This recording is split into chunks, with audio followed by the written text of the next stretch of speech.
movies can transcend time and generations. And in those movies, there are certain parts that will live long after those movies are gone and forgotten about, if that's even possible.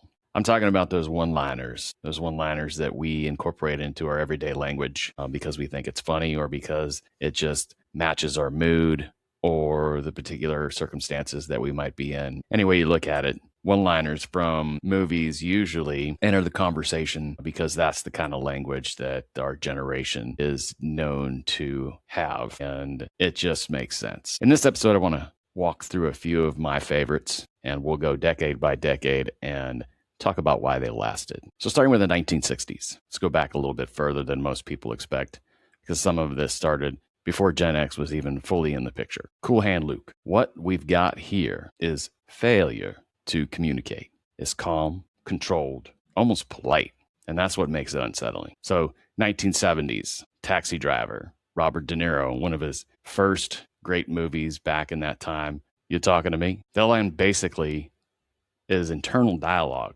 said out loud. And I bet you that if we think about it hard enough, you probably think to yourself, I've said some stuff like that. I've rehearsed some things that I was going to say to myself, maybe even into a mirror. But I think Robert De Niro lands it pretty well in that particular scene. And this one goes without saying. I'll be back. 3 words. That's it.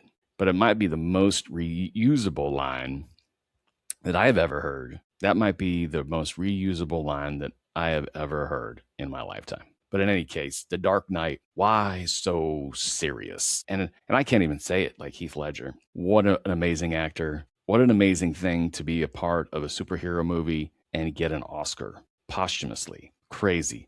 But the way he said it wasn't even the way I just said it. He said it like this. And now the villain gets the line that sticks, which says something about how storytelling evolved. And that's kind of the pattern across all this. The lines that stuck, they weren't complicated. They were short, they were repeatable, and they sound like something you could actually say in real life.